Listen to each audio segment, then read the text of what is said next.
Hello बच्चों, एक बार फिर से स्वागत है आपका। इससे पहले के जो सीरीज़ हमारी चल रही है इसमें हम लोगों ने थ्योरी की बात की है। थ्योरी के ऊपर बात की है हम लोग, साथ ही साथ डेरिवेशंस हमने यहाँ पर किए हैं कि आपके पास जो गैस लॉ है, आखिरी में जो हम लोगों ने बात ख़त्म की है that is about the virial theorem virial equation. आज हम लोग इसकी न्यूमेरिकल्स की बात करेंगे, कुछ बेसिक से न्यूमेरिकल्स जो कि इस टॉपिक पे पूछे जाते हैं, हम उन न्यूमेरिकल्स की बात करेंगे। ठीक है, करीब 7-8 न्यूमेरिकल हैं और कोशिश ये होगी कि इनमें वो सारे तरह के सारे वर्जन्स आपके कवर हो जाएं जिस तरह के क्वेश्चंस आपसे पूछ सकते हैं। तो चलिए पहला क्वेश्चन लिखते हैं। जैसे कि पहला क्वेश्चन हमारे पास है कि for nitrogen gas, for nitrogen mu J T, मतलब जे जूल थॉम्सन कोफिशिएंट की वैल्यू कितनी है, 0.25 केल्विन पर एटम एट 300 केल्विन।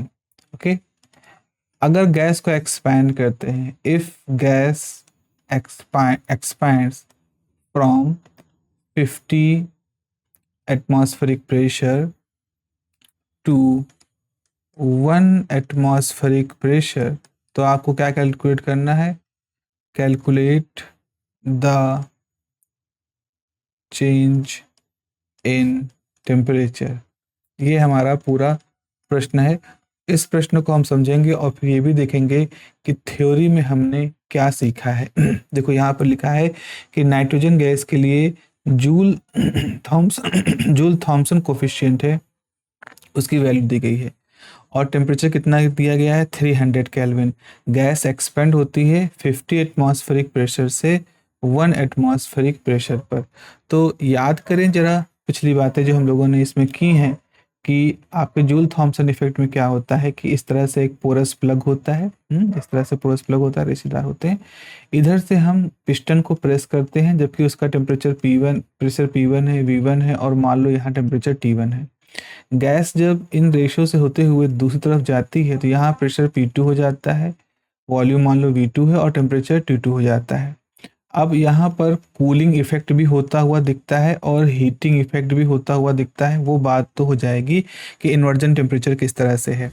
तो हाल फिलहाल आपके पास जूल थॉम्सन इफेक्ट में हमने क्या पढ़ा है, तो सोल्यूशन आप लिखोगे कि the coefficient of Joule Thomson expansion, जो coefficient of Joule Thomson expansion, इसकी वैल्यू क्या होती है, delta T upon delta P. ये इसका जनरल फार्मूला होता है। पहला टर्म क्या दिखा रहा है, पहला टर्म दिखा रहा है कि चेंज इन टेम्परेचर कितना है और दूसरा दिखा रहा है कि कितना प्रेशर आपने वहाँ पर प्रेशर में चेंज किया है। तो प्रेशर का चेंज होता ही है, लेफ्ट साइड में लो प्रेशर होता है, राइट साइड में हाई प्रेशर होता है। तो इसका मतलब ये भी निकल के आता है कि अगर आपको चेंज इन टेम्परेचर निकालना है तो आप म्यू को डेल्टा पी से मल्टीप्लाई कर दो। तो आपको चेंज इन टेम्परेचर ही तो निकालना है, तो आपको चेंज इन टेम्परेचर इस फार्मूले से निकल आएगा। तो अब म्यू कितना है, म्यू दिया है 0.25 और प्रेशर कितना है, फाइनल प्रेशर कितना हो गया, 1 एटमॉस्फेरिक प्रेशर, फाइनल 1 है और इनिशियल कितना था, 50 था। तो ये हो जाएगा 0.25 गुणे 49 और एक माइनस का साइन यहाँ पे आ जाएगा क्योंकि 1 माइनस 50 है तो 49 जाएगा माइनस, तो जाएगा माइनस। और जब इसको आप मल्टीप्लाई करोगे तो ये करीब करीब हो जाएगा 12.25 केल्विन, माइनस 12.25 केल्विन। तो इसका मतलब ये निकल के आया है कि इस पूरे प्रोसेस के दौरान कितना टेम्परेचर चेंज हुआ। तो आप लिख सकते हो यहाँ पर कि change in temperature is 12.25 kelvin और माइनस का साइन शो क्या कर रहा है, मैंने आपको बताया था कि जब जूल थॉम्सन इफेक्ट की वैल्यू माइनस में होती है तो ये शो कर रहा है कि ये आपका कूलिंग इफेक्ट होगा। क्वेश्चन नंबर 2 है और वो ये है कि for the carbon dioxide calculate the inversion temperature, calculate the inversion temperature as ए की वैल्यू कितनी है? ए है 3.592 लीटर स्क्वायर एटमॉस्फेरिक पर मोल। और एंड बी की वैल्यू कितनी है? बी की वैल्यू है 0.04267 लीटर पर मोल। तो आपके पास ये ये क्वेश्चन है। कार्बन डाइऑक्साइड के लिए इन्वर्जन टेम्परेचर आपको कैलकुलेट करना है। तो सॉल्यूशन के लिए आपको मालूम है कि इन्वर्जन टेम्परेचर का फॉर्मूला क्या होता है, कि इन्वर्जन टेम्परेचर बराबर होता है 2a/RB। This is the formula for the inversion temperature. So यहाँ पे वैल्यू क्या हो जाएगी? 2 इंटू आपके पास ए की वैल्यू कितनी? 3.592 अपॉन आर जो होता है वो होता है 0.084, sorry, not 4, not 4, this is control, this is 2, 1 into 0.04267, ये पूरी वैल्यू आ गई। तो यहाँ से आपके पास है 7.184 है और ये है आपका 0.003504। सो यहाँ से इन्वर्जन टेम्परेचर की वैल्यू आ जाएगी 2050 केल्विन। तो आपका जो कार्बन डाइऑक्साइड गैस है इसका इन्वर्जन टेम्परेचर काफ़ी ज़्यादा है ना, 2050। तो इसका मतलब है अगर आप 300 केल्विन पर इसको कंप्रेस करोगे, इसको थ्रॉटलिंग प्रोसेस से गुजारोगे, तो चूंकि आपका temperature less than inversion temperature होगा कार्बन डाइऑक्साइड गैस का, तो क्या हो जाएगा? आपकी गैस को कूलिंग इफेक्ट यहाँ पर शो होगा। तो इसीलिए कार्बन डाइऑक्साइड गैस को जब हम एक्सपेंड करते हैं उस जूल थॉम्सन थ्रॉटलिंग प्रोसेस से, तो अल्टीमेटली हमारे पास कूलिंग इफेक्ट ही यहाँ पर दिखाई पड़ता है। चले क्वेश्चन नंबर 3 की तरफ जाते हैं। क्वेश्चन नंबर 3 कहता है फॉर वाटर, ठीक है, for water vapour PC critical pressure कितना है? 218 एटमॉस्फेरिक प्रेशर। क्रिटिकल वॉल्यूम कितना है? 0.056 लीटर पर मोल। और क्रिटिकल टेम्परेचर कितना है? 647 केल्विन। तो आपसे कह रहा है कैलकुलेट करें जेड, यानी कि कंप्रेसिबिलिटी फैक्टर या कोफिशिएंट, या फिर जो आप कह सकते हो कि वंडर वॉल कोफिशिएंट, जो कांस्टेंट्स निकालते हैं रेशियो से, वो एंड कंपेयर करिए विथ वंडर वॉल प्रेडिक्शंस सो सबसे पहले तो हमें जेड की वैल्यू निकालनी है इन दिए गए डाटा के लिए, पीसी की वैल्यू के लिए, वीसी के लिए, डीसी के लिए, और फिर हम आगे इसे वंडर वॉल के साथ बातचीत करेंगे कि भैया वंडर वॉल ने क्या बताया था और अब क्या हो गया है। तो शुरुआत करते हैं। सबसे पहले तो हम बात करेंगे वंडर वॉल कॉन्स्टेंट्स के लिए। तो आपके सोल्यूशन में आप कहोगे कि जो वंडर वॉल कोफिशिएंट है, तो जो आपको wonder wall real gas coefficient है ZC जो होता है, that is about the PC VC R time TC, ये इसकी वैल्यू होती है। और जनरली इसकी जो वैल्यू होती है वो कितनी आती है? ये 3/8 होती है। हम ट्रेडिशनली पढ़ते हैं तो 3/8 होती है, और 3/8 का मतलब होता है 0.375 के करीब इसकी वैल्यू होती है। And this is for all gases. क्योंकि क्रिटिकल कांस्टेंट की तो कंसेप्ट यही है ना कि हम हर किसी गैस के लिए लिया और सबको गुणा भाग कर दिया, तो आखिर में ये जो वैल्यू आएगी ये सभी गैसेस के लिए सेम हो जाएगी। ये कॉरेस्पॉन्डिंग स्टेट में भी हम लोगों ने देखा था। तो खैर फिलहाल यहाँ देखते हैं। तो यहाँ पर ZC की वैल्यू कितनी आ जाएगी? हमारे पास PC कितना है? 218 है, और फिर हमारे पास VC कितना है? 0.056 है, और R कितना है? 0.0821 है, और TC कितना है? TC है आपका 647 है। तो ये सब कुछ जब गुणा भाग हो जाएगा तो जाएगा 12.208 अपॉन 53.12, और इसकी वैल्यू आएगी 0.230। अब देखो यहाँ पे मसला है, जनरली थ्योरी के हिसाब से इसकी वैल्यू होनी चाहिए 0.375, बट यहाँ पर इसकी वैल्यू है 0.230। क्यों ऐसा है? क्योंकि जो आपका रियल जो आपके पानी है, वाटर है, वाटर के अंदर क्या होता है, हाइड्रोजन बॉन्डिंग भी होती है।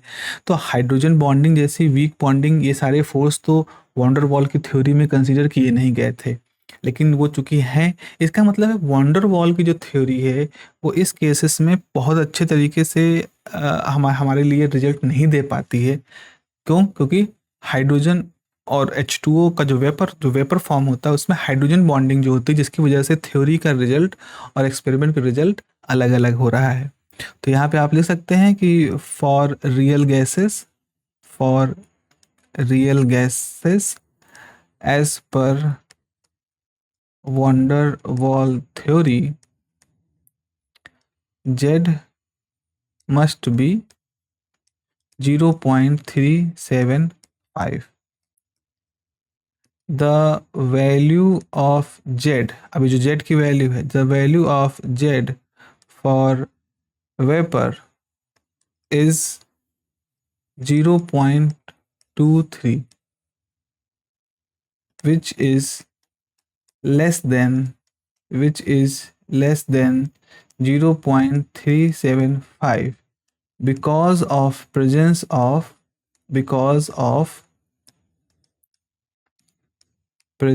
of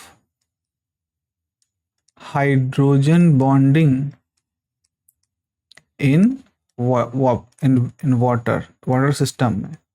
वाटर मॉलिक्यूल जो होते हैं वो हाइड्रोजन बॉन्डिंग के साथ जुड़े होते हैं, तो इस वजह से आपको यहाँ पर ये दिख रहा है कि जेड की वैल्यू 0.230 है, जबकि होनी इसको चाहिए 0.375 as per the van der Waals consideration. चलें आगे बढ़ते हैं, अगला क्वेश्चन हम देखते हैं, और अगला हमारे पास क्वेश्चन है क्वेश्चन नंबर 4। क्वेश्चन नंबर 4 हमसे क्या कहता है? क्वेश्चन नंबर 4 हमसे कहता है कि फॉर इथेन गैस के लिए, for ethane TC is 305.3 kelvin and PC is 48.2 atmospheric. और फिर आपसे कह रहे हैं कैलकुलेट A एंड B। अभी A और B क्या है? वॉन्डर वॉल कांस्टेंट है। तो आपको ये सवाल दिया गया है कि इथेन के लिए क्रिटिकल टेम्परेचर आपको दे दिया गया है, क्रिटिकल प्रेशर आपको दे दिया गया है, और अब आपसे A और B को कैलकुलेट करना निकाल लें। ये एक बहुत अच्छा क्वेश्चन बनता है यहाँ पर, क्योंकि इस क्वेश्चन में आपसे ये कहा जा रहा है कि क्या आपको कोई रिलेशन मालूम है। तो do you know any relation, मैं यहाँ पर लिख देता हूँ, do you know any relation. Any relation किसके बीच में? Any relation between A TC PC और B TC PC, इस तरह कोई भी रिलेशन क्या आपको मालूम है? तो अगर आप देखो, सोचोगे, तो आप पाओगे कि एज इट इज़ ऐसा कोई रिलेशन सीधे तौर पर हमारे पास है नहीं। हाँ, डिराइव कर सकते हैं। तो सोल्यूशन निकालने से पहले सबसे पहले तो आपको एक रिलेशन डिराइव करना पड़ेगा जहाँ A TC PC या B TC PC आपस में जुड़े हों। तो आप यहाँ पर ऐसे लिख सकते हो कि from van der Waals theory for real gases हमारे पास क्या क्या है टर्म? हमारे पास है PC बराबर कितना होता है? A/27B²। हमारे पास है VC जो कि है 3B। हमारे पास है TC, और वो TC कितने बराबर है? And TC is 8A/27RB। तो इतनी जानकारी तो हमारे पास ऑलरेडी है। हाँ, अभी थ्योरी से हमने इसको कैलकुलेट किया है। नाउ अब जरा देखो, अब आप क्या करो, लेट आपने TC को PC से डिवाइड कर दिया। क्यों कर रहे हैं अभी आप देख लोगे। 8A/27RB और PC से डिवाइड करने का मतलब है जब आप उसको डिवाइड करोगे तो पलट जाएगा, तो 27B² A हो जाएगा। A कट रहा है, 27 कट रहा है, B बी से कट रहा है, तो आपके पास अल्टीमेटली आ जाएगा 8b/r। तो 8b/r आ गया। सो यहाँ से b की वैल्यू कितनी आ गई, तो b बराबर हो गई TC time r upon 8pc। TC time, अब यहाँ पर क्या हम वैल्यू निकाल सकते हैं, बिल्कुल। अब देखो हमारे पास TC भी आ गया और हमारे पास B भी आ गया, PC भी आ गया। तो अपने TC PC और B के बीच में रिलेशन निकाल लिया है। सो TC की वैल्यू हो जाएगी 305.3 इंटू R है 0.0821। डिवाइड कर दीजिए भाई, किससे डिवाइड करोगे, 8, और PC कितना है 48.2 से। तो यहाँ से जो आपका B का वैल्यू आएगा वो 0.065 लीटर पर मोल ये निकल के आ जाएगा। तो दिस इज द मेथड जिससे कि आप पहला हिस्सा तो कर सकते हो। अब हम आते हैं अपने दूसरे हिस्से के बारे में। तो दूसरे हिस्से के बारे में अगर हमें कैलकुलेट करना है ए बी और TC और PC के रिलेशन के बारे में, तो आप लिख सकते हो लेट, अब आप करोगे TC square divide by PC। आपने इस तरह से किया, TC का स्क्वायर कर दो फिर उसको PC से डिवाइड कर दो। तो यानी कि आप पहले 8a/27RB का स्क्वायर करोगे और उसको फिर जब डिवाइड करोगे तो 27b² a आ जाएगा। कहोगे सर इसको स्क्वायर क्यों कर रहे हैं, तो बच्चा स्क्वायर करने का कारण ये है कि हमको b एलिमिनेट करना है। अभी इससे पहले तो एक b निकाल चुके हैं ना, a एलिमिनेट कर दिया था, a यहाँ कट गया था, यहाँ कट गया था। अब की बार हमें b काटना है, तो t स्क्वायर में ये जो b है इसको हमें एलिमिनेट करना है। तो इसको p से b² से कैंसिल करना होगा, इसीलिए आपने t का स्क्वायर किया। तो अब देखो यहाँ पे क्या आया, 8a चलो का होल स्क्वायर आ गया और आ गया 27 का होल स्क्वायर है, r का स्क्वायर, b का square divide multiplied by 27b² a। b cancel हो गया, 27 से कैंसिल हो गया और यहाँ से a जो होगा वो इस a का एक कैंसिल कर लेगा। तो यहाँ बचेगा क्या, 8a, यहाँ बचेगा 8a और क्या बचेगा, नहीं 8 ही नहीं, 8 स्क्वायर a और यहाँ से बचेगा 27r स्क्वायर। ठीक है। सो आपके पास कुछ ऐसा हो गया, इसको मैं चेंज कर देता हूँ। आपके पास कुछ इस तरह का फॉर्मूला बन गया। तो आपके पास हो गया TC square by PC is equal to 8 8 जा 64 a/27r²। तो यहाँ से a की वैल्यू कितनी हो जाएगी, r² TC स्क्वायर अपॉन 64, 64 बस PC, 64 PC इक्वल टू एक 27 भी तो जाएगा, एक 27 बचा होगा ना, ये 27 भी, तो ये बच जाएगा मल्टीप्लाई बाई 27। तो 27 इंटू r स्क्वायर है 0.0821 का स्क्वायर और फिर है TC कितना था, TC बच्चों हम लोगों ने यहाँ लिखा था 305.3 का square divide by 64 into PC कितना है, PC है 48.2। तो अल्टीमेटली यहाँ से a की वैल्यू जो है वो 5.50 लीटर स्क्वायर एटमॉस्फेरिक पर मोल स्क्वायर निकल, इस तरह से ये वैल्यू निकल के यहाँ पर आ जाएगी। तो ये क्वेश्चन थोड़ा सा अच्छा इस लिहाज में है क्योंकि ये कॉन्सेप्ट की थोड़ी लिमिट तक लेके जाता है, हमको एक लिमिट तक खींच के ले जाता है जहाँ जा करके हम इसकी वैल्यू को कैलकुलेट करते हैं। ठीक है, चलिए आगे बढ़ जाते हैं और आगे बढ़ते हुए हम अपना अगला क्वेश्चन करते हैं। हमारा अगला क्वेश्चन है क्वेश्चन नंबर 5 कि जेनॉन गैस के लिए, for xenon gas has critical temperature 289.7 kelvin, ठीक है, और क्रिटिकल प्रेशर 58 एटमॉस्फेरिक। कैलकुलेट करिए, कैलकुलेट द VC की वैल्यू कैलकुलेट करनी है।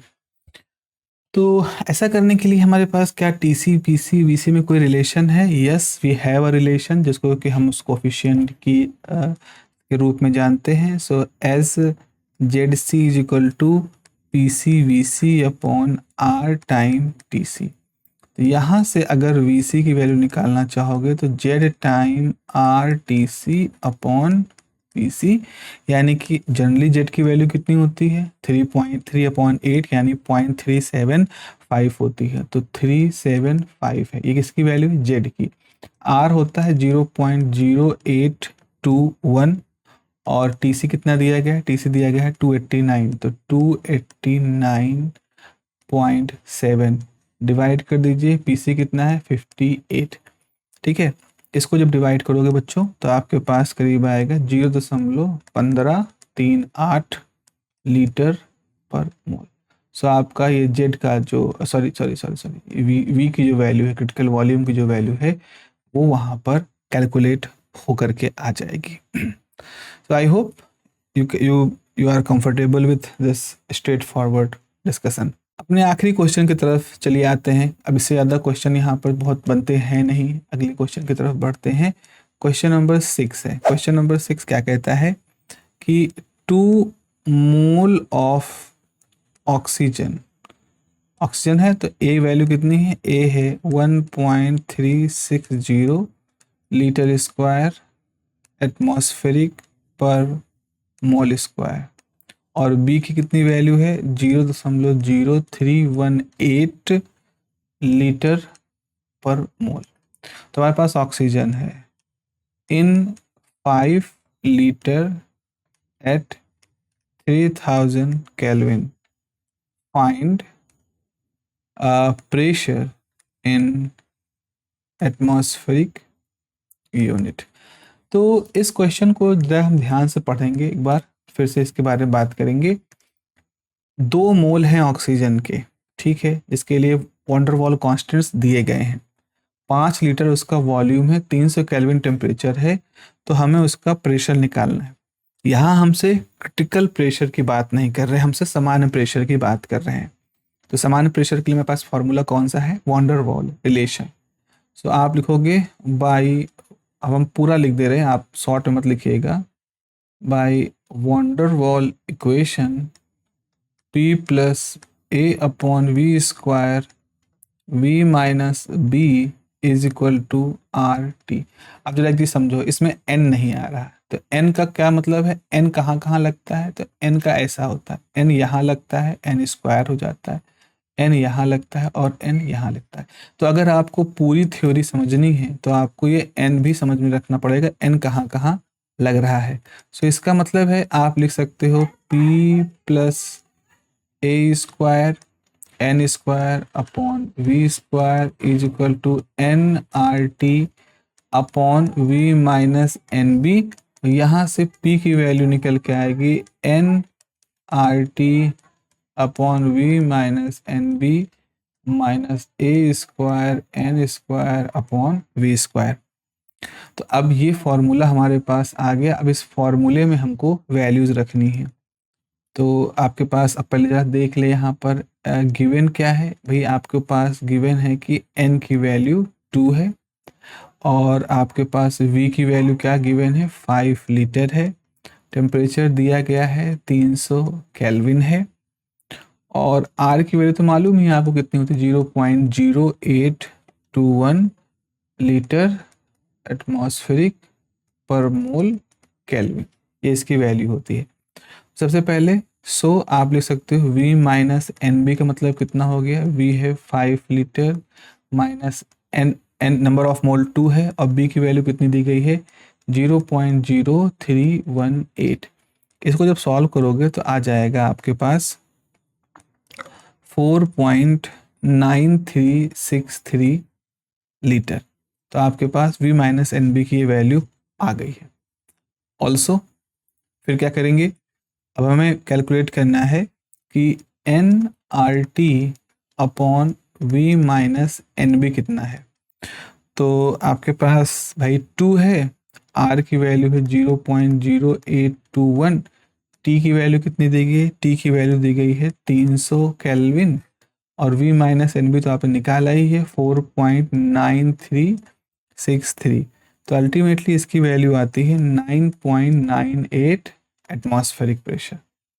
ठीक है, यूनिट क्या होगा, इस पूरे की यूनिट वही होगी जो लेफ्ट साइड में यूनिट है प्रेशर की।